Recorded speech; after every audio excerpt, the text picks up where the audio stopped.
In the headlines, experts optimistic Dangote refinery will end fuel subsidy quagmire as NNPC resumes oil exploration in Lake Chad. Police arrest fleeing Kuje prison escapees in Adamawa State. APC withdraws petition against Rivers Governor-elect Tonye Cole, insists fight continues. On the foreign scene, Sudan's capital, Khartoum, relatively calm after ceasefire takes effect. Hello and welcome to the news update on Trust TV. I am Ayuba Ilya. Thanks for joining.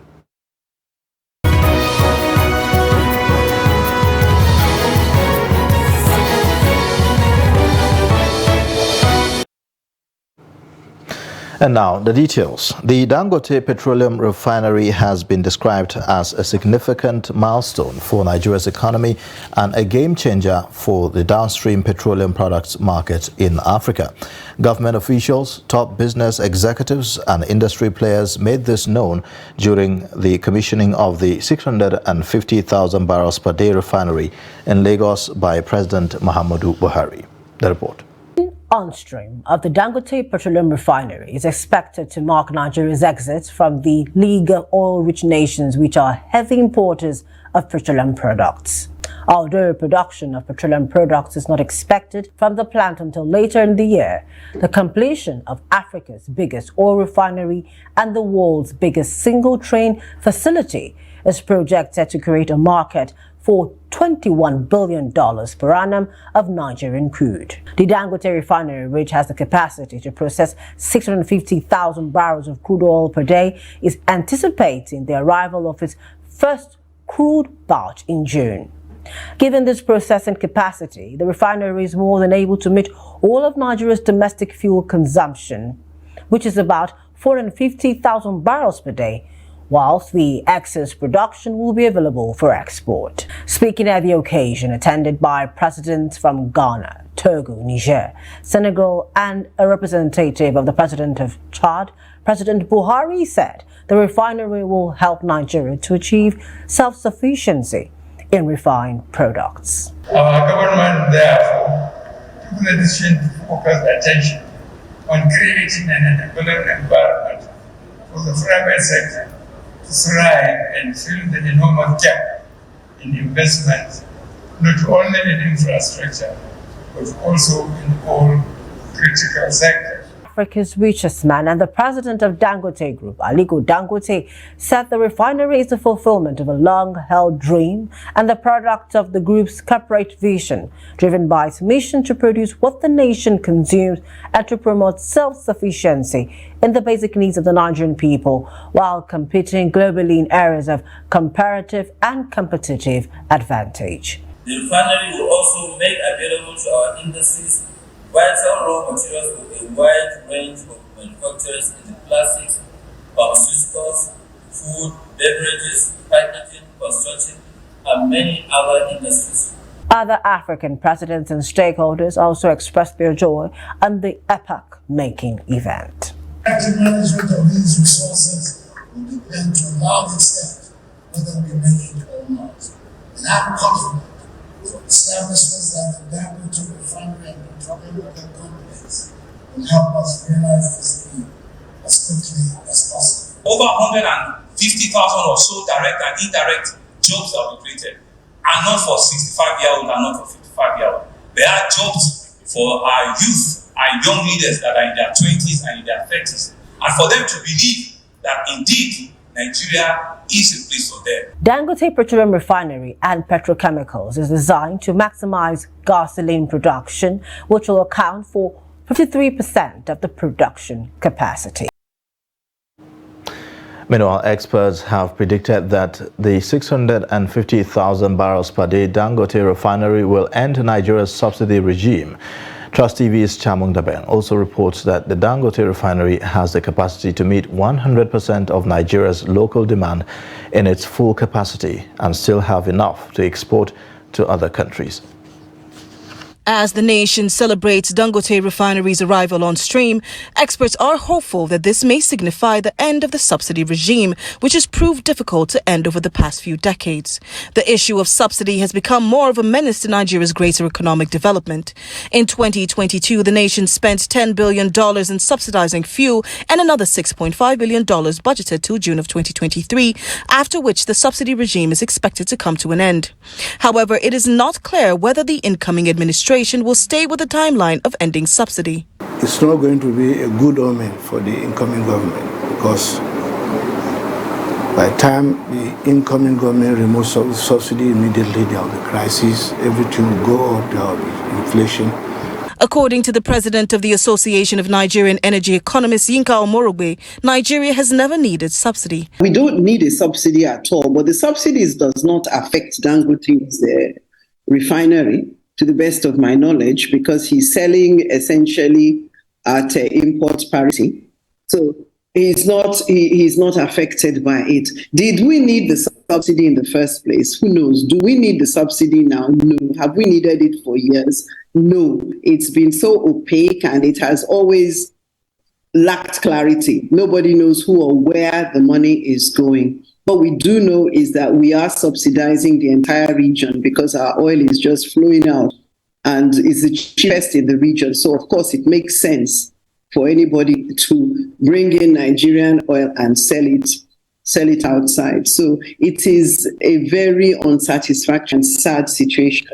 With the plethora of challenges which have hampered the production and growth of Nigeria's crude oil sector, can the Dangote refinery bring the change the country so desperately needs? It will, to a large degree, debottleneck this importation racket that we have experienced over the last few decades, since the refineries have not been able to work properly. Though the Nigerian government owns 20% equity in the Dangote refinery, experts say the federal government should also take a cue from the investor to effectively revive and manage its own refineries for the economic benefit of Nigeria. Chamun Dabeng, Trust TV News, Abuja. In the meantime, the Nigerian National Petroleum Company Limited, NNPC, is resuming oil exploration in the Lake Chad Basin in Borno State after it stopped the process in 2017. President Muhammadu Buhari is expected to join the ceremony virtually and spotting the Wadi B oil well drilling in Tuba Community, Jere local government area.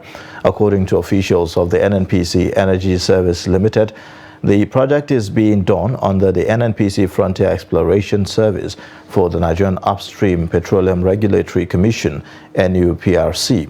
According to the project report, exploration commenced in 1976 and continued until 1996 with the processing of 33,000 kilometers of 2D seismic data, which identified 3 prospective sub-basins in Gubio, Maiduguri, and Baga Lake area. Police in Adamawa State have arrested 2 inmates who were among those that escaped from Kuje Correctional Center during the Boko Haram terrorist attack in July 2022. Police spokesman Suleiman Ngoroje said that this in statement issued on Monday in Yola. He revealed that the escapees identified as Atiku Ibrahim, 37 years, and Adamu Ibrahim, 40 years, were arrested by the command operatives attached to the crack squad on May 19, 2023. In response to these developments, the Commissioner of Police CP Afolabi Babatola has issued a directive for the immediate handover of the escaped inmates to the Nigeria Correctional Service in Adamawa State. He said this step will ensure that the appropriate legal processes can be followed and the necessary actions can be taken to address their escape and hold them accountable for their alleged crimes. The Bauchi State Police Command says it foiled a planned attack on some parts of Bauchi with the arrest of 2 prime suspects. The command's public relations officer, Ahmed Wakil, made this known in a statement. According to the police spokesman, operatives attached to the area command in Bauchi on 5th May arrested 2 suspects, Mukhtar Salisu and Abdulaziz Hashimu, both residents of Bauchi, the state capital. The suspects were arrested in possession of 1 quarter one cutter rod and 2 sharp machetes hidden in an uncompleted building situated at Federal Low-Cost area of the state capital. Now, the Rivers State Election Petition Tribunal has struck out the petition filed by the All Progressives Congress following the withdrawal by the party's council. Governorship candidate of the APC, Tony Eko, remains the only petitioner against the Independent National Electoral Commission. The People's Democratic Party and its candidate, Fubara Siminalai. Now, drama ensued at the tribunal as the APC filed an application for change of counsel in their petition against the PDP and its candidate.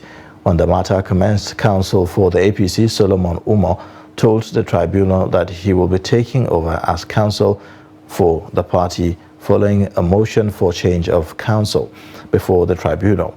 Umo also told the court that his clients would like their names to be struck out from the petition as applicants. Jibrin Ukutepa, who was the former counsel for Coal and the APC, told the tribunal that he was not briefed on the new development by the party. The 3-man panel led by Justice Cletus Emifonie, however, granted the application for change of counsel and also granted the motion as prayed by the striking out of the name of APC as petitioner.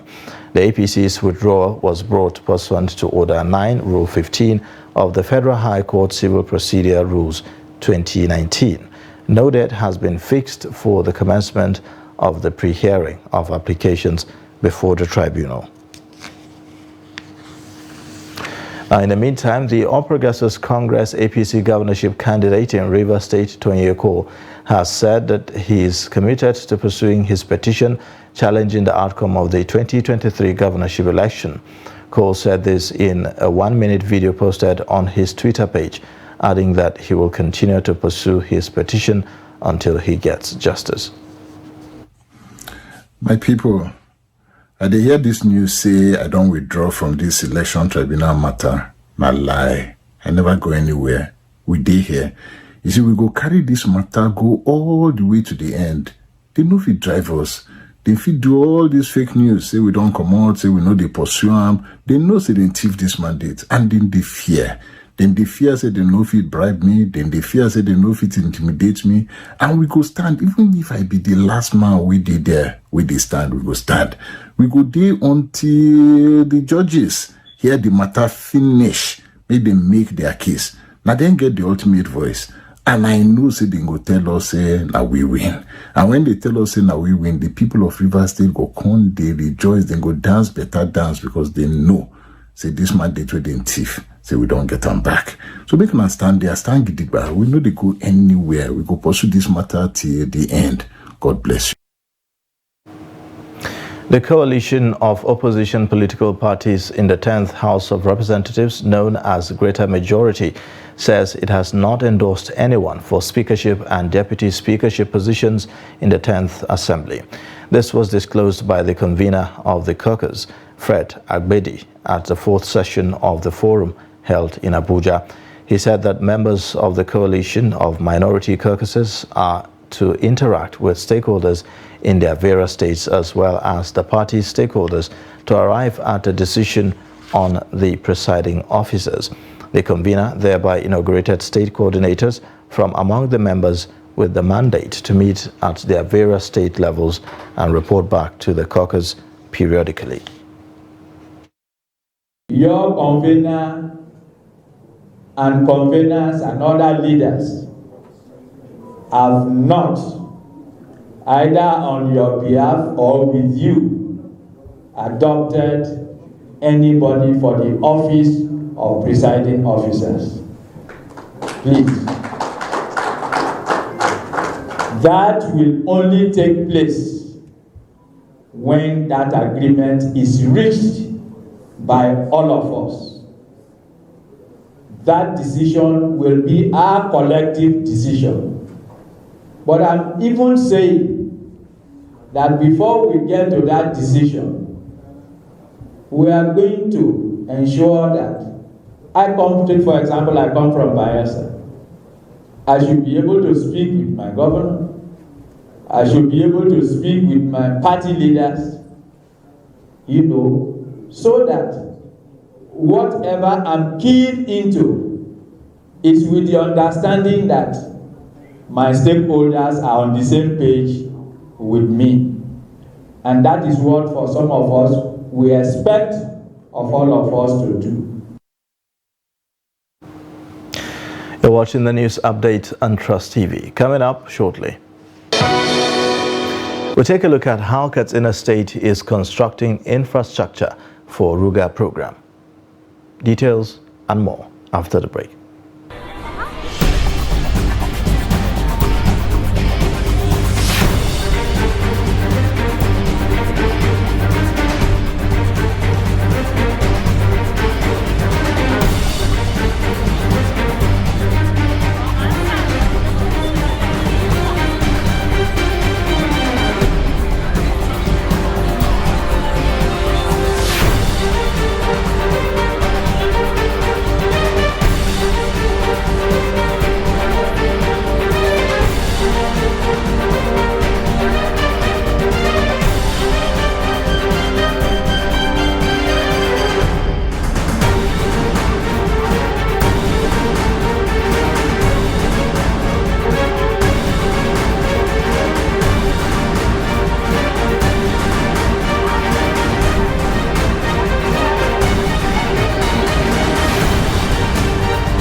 Trust TV, documenting the Nigerian story.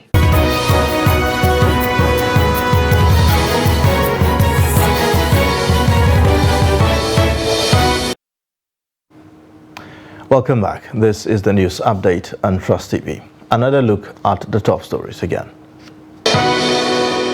Experts optimistic Dangote refinery will end fuel subsidy quagmire as NNPC resumes oil exploration in Lake Chad. Police arrest fleeing Kuje prison escapees in Adamawa State.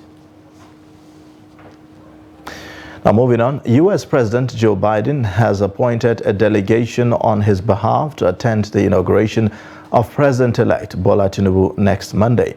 This is contained in an official statement of the White House. According to the statement, the 9-member delegation will be led by the Secretary of the United States Department of Housing and Urban Development, Marcia Fuje. Now, the members of the presidential delegation also include head of the diplomatic mission of the U.S. Embassy Abuja, David Green, United States Representative, California, Sydney, and Undersecretary of Commerce for International Trade, U.S. Department of Commerce, Marisa Lago, among others. Katsina State government is constructing schools, hospitals, and veterinary services for the 12 local government communities in the front line of insecurity as part of efforts to settle nomadic pastoralists in one place to guarantee security in the state. Abdullahi Amadi reports that already the first phase of the program has been completed and handed over to the local councils as well as traditional rulers of the affected local government areas.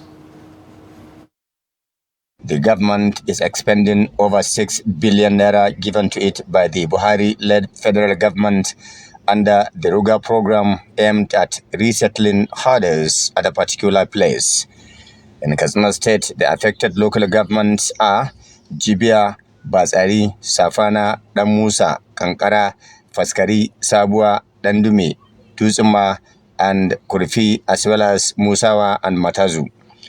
The Ruga program also sought to provide education, healthcare delivery services for both the herders and their herds, as well as create a conducive environment for them to live a decent lives. The committee, while taking over the projects from the contractors in the affected local councils, calls for judicious utilization of the facilities. This program is not for anybody else but for the herders. It is targeted at educating your children. provide healthcare delivery services for both the herders and your herds. As such, I urge you to embrace it wholeheartedly. Kindly use these facilities judiciously. Similarly, the second phase of the Ruga program, which comprises provision of enough grazing reserves and dams in the affected local governments, has also commenced. We, the inhabitants of this area, want to assure you that we will make judicious utilization of these facilities, extend our messages of appreciation to Governor Masari for this wonderful project. This will go a long way in boosting our activities. God bless Nigeria.